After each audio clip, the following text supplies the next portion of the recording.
Peggy 18. Hi guys, welcome to a playthrough of the Streets of Hope level from Hitman Absolution. My name's Travis, I'm on the community team at IO Interactive in Copenhagen, and I'm with the game director, Tor Bluestyle, who's here with me. Hey, and hope you'll enjoy this speedy playthrough of this very large level from Hitman Absolution. Yeah, we're going to play through it in 17 minutes. It's a bit of an expert playthrough. You have to know your way around the Streets of Hope to be able to pull it off to this level of accuracy and efficiency. But to give you a bit of intel on where we are and what we're doing, we're obviously Agent 47. He's gone rogue from the ICA. He's on the trail of a girl called Victoria. The lead that he's got to get to this point is he's following a guy called Lenny the Limp Dexter. He's the son of Blake Dexter, the benefactor of this town, so he's a pretty important character in the game. Lenny knows about the whereabouts of Victoria, and he's also told his gang, he's with the Cougar gang, his little posse that he rolls with, you could say. So we need to take those 5 guys out, we need to get to Lenny, we need to kidnap him, all within this one level, so there's a lot happening here. Yeah, it's a pretty huge environment, and it's all pretty kind of free roaming. You can kind of go around and scope out the situations, find different elements that you can use to your advantage. There's a lot of kind of improvised weapons around. There's a lot of different disguises, and there's to every single hit within this level there's a large amount of entry points to it. So here we're homing in on our first target, which is the leader of the gang.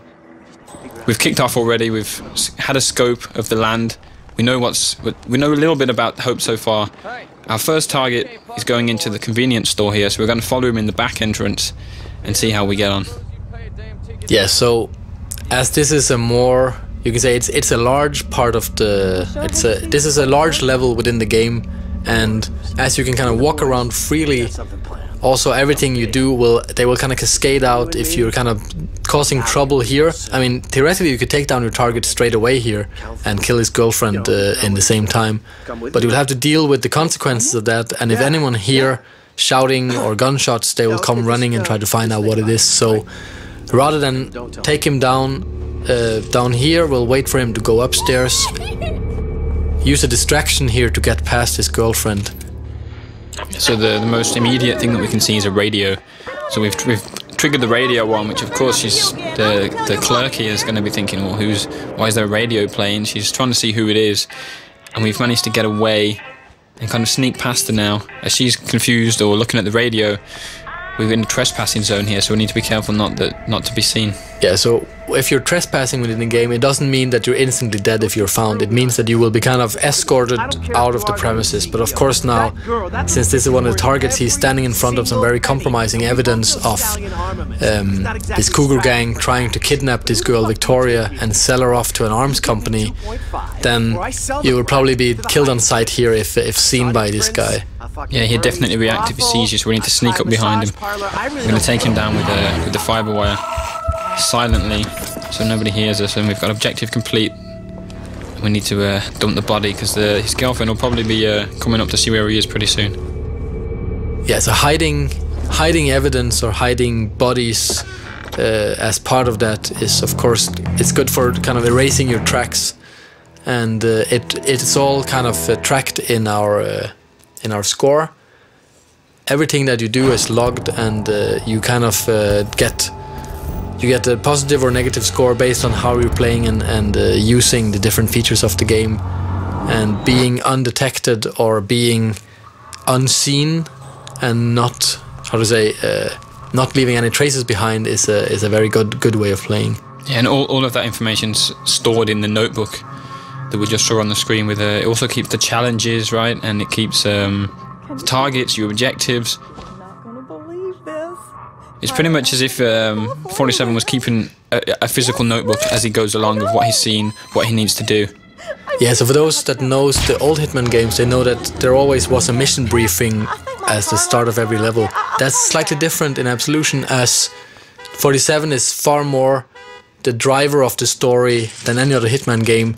The way that these objectives are made is also based on his progress through the level, so they will kind of update along the way, with the information that he gets and the player gets as they play the level. Yeah, he's very much making the decisions himself, isn't he? When he's got, obviously if something happens, he realises he needs to take out somebody else. He doesn't need somebody in his ear to tell him that. He's seen it for himself, he's heard a conversation. So it's very dynamic in that sense. Yeah, so actually for this level, as you enter, you only know that Lenny the Limp has to be kidnapped, but as you enter the level, you find out, okay, there is these guys, this cougar gang, and they know way too much about Victoria, so they also have to be taken out. So this is an objective that you won't really know until you actually come to this place in the level. Or until you watch this video and we tell it to everyone. Yeah, of course. So here, as you can see, there is things lighting up an instinct that you can use as a player.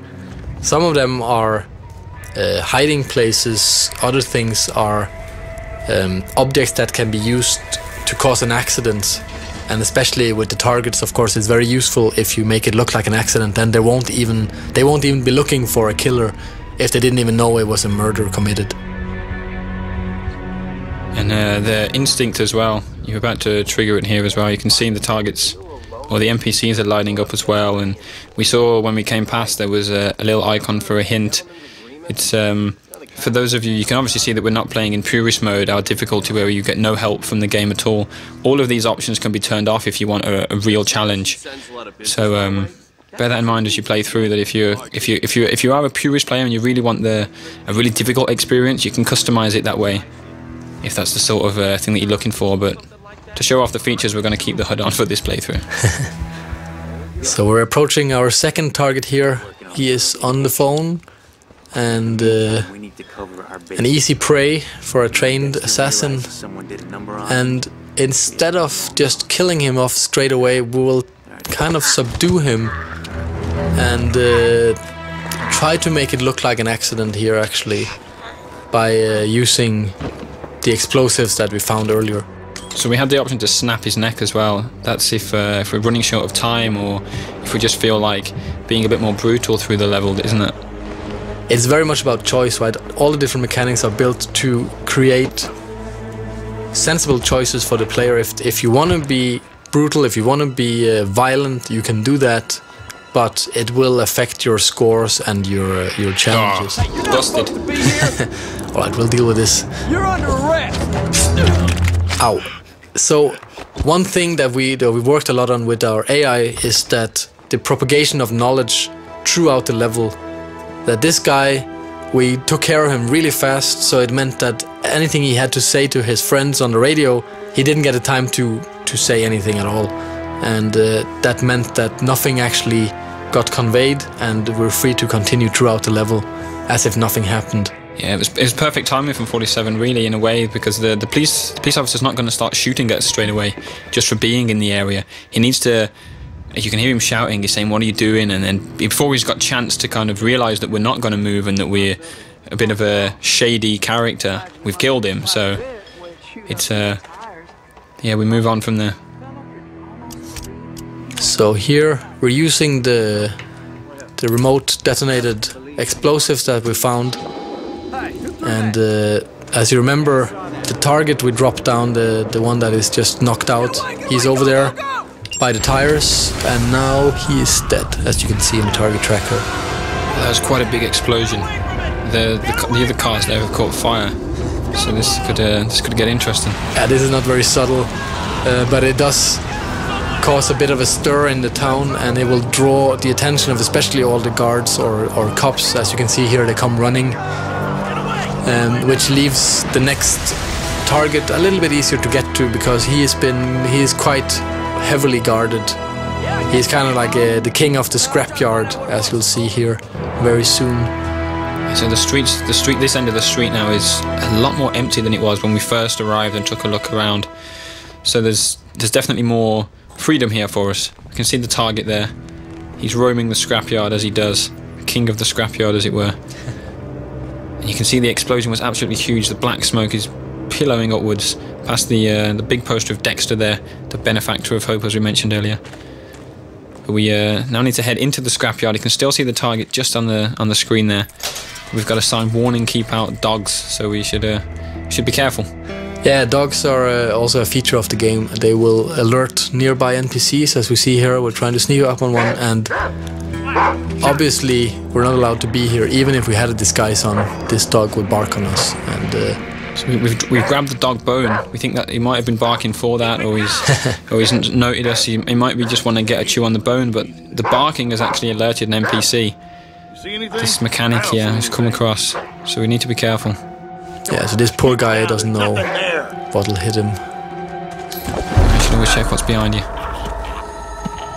The dog's stunned. Yeah, so as we're trespassing here in the scrapyard, this mechanic comes in pretty handy, as we can take his disguise and move around a lot more freely in this area. We don't have to kind of sneak around, because now, as long as we don't get close to the other NPCs, we're actually allowed to be here. Yeah, and we're going to shove him in the closet, keep him out of sight. There's no evidence that he was ever here. We've got our disguise. And we saw the target walking deeper into the scrapyard, so that's where we're going to head now. Yeah, so now dressed as a mechanic, if you have to get close to other NPCs, it's very useful to blend into the environment and kind of just pretend that you belong here. So as we'll see here, this NPC, he is kind of wondering who you are, but he's not suspicious yet. But if you kind of would have stayed closer to him for a longer amount of time, then he would eventually have found out, or if there's 2 or 3 of them close. Yeah, the mechanics will recognize if it's a small town, so they know each other pretty well.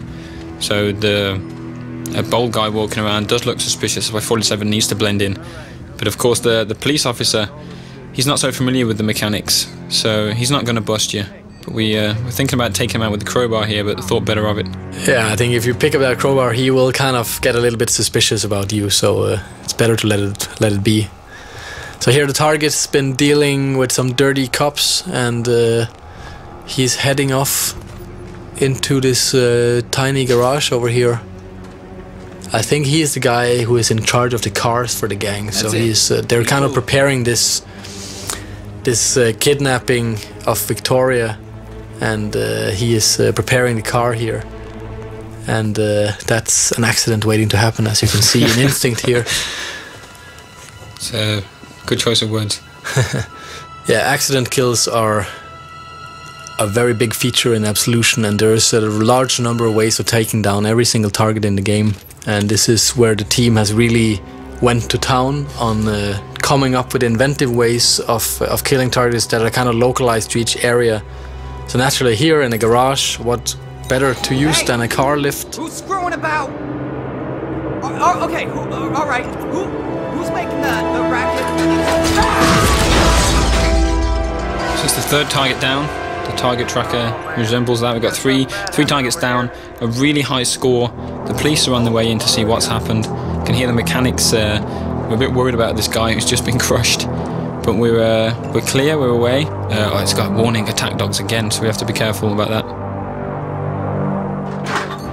We're now in the cougar's nest. This is like the main hangout area for the cougars. They're there hosting a bit of a party for Lenny.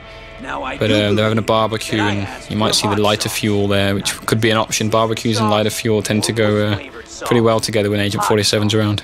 And we can also see the policeman down there. He's allowed to be in this area. We're not, as a mechanic. It's a bit of a private area, so we're going to try and take his disguise and see if we can get closer to our target. Yes, usually these kind of isolated characters are pretty useful for us, as they provide disguises and weapons and so on. I've just got an improvised weapon there, a bottle. Smash this around the guy's head. Smash. He's down. Disguise is ready to get picked up. And 47 needs to choose a weapon here. Yeah, so what else to use than an axe rather than a tomahawk? And we can see why why the police officer was so distracted there. That was a really perverted guy. And now we have his clothes on. Awesome. So dressed as a police officer, we're allowed to get closer to these guys up here. And basically we only have one of these as a target, the one in the middle. Yeah, Mason. And everyone else, unfortunately, will be collateral in this point shooting, which is one of our new features in the game. Allows us to kind of slow down time to a minimum, and using our instinct powers, take them down instantly. And as you can see, they're trying to pull their guns to fight back, but as they're taken down too quickly for that, the whole thing goes down without anyone making a sound, as we also use silenced guns for this. Yeah, we've also used all of our instinct though. It's very expensive to use point shooting, especially on so many characters all at one time. So there's a lot of strategy involved in when you should use your point shooting. You can't just walk up to any character and shoot them and do it instantly. You have to make sure you do it at the right time, otherwise you run out of instinct completely. But there's the other target's come out here. He's come to investigate, probably come back to the barbecue, and he's stunned by the dead bodies. Ow, poor old guy. 47's just killed the barber. Yeah, that's sad, but it's for the greater good. We need a new disguise here, because now there's a lot of police officers in the building here. So using the barber, which is freely allowed to walk around here, it's a pretty powerful disguise, and as you can see, there's lots of characters here, so trying to go in here guns blazing would be pretty dangerous and difficult. There is a lot of NPCs here. You can also see there's a guy a little bit further ahead getting his pistol ready, so he's prepared for a shootout. But it would be a bit of a mistake to pull your guns out here. Sneaking through as the barber is probably the best way through. Towards Lenny, who you can see down there. Instinct lights up in blue, not red because he's not a target. We need to kidnap him. And we make our way down. Yeah, so basically now there's this one police officer standing between us and Lenny at the moment, so we will just quickly deal with him. Quickly deal with him by putting a pair of scissors in his neck. Well, yeah. Deal with him in 47's trademark way. Yeah, you could have subdued him, right? Poor guy. And now we have Lenny all to ourselves, and he's kind of just sitting there lying about his antics in Chicago, so he's kind of an easy prey. It's almost too easy. Yeah. You're not the talkative type, huh? You know your place. Well, I like that in the barber. That's it, and thanks for watching the playthrough of Streets of Hope from Hitman Absolution, which is out in November 20th this year. Thanks for taking the time to listen, and of course watch.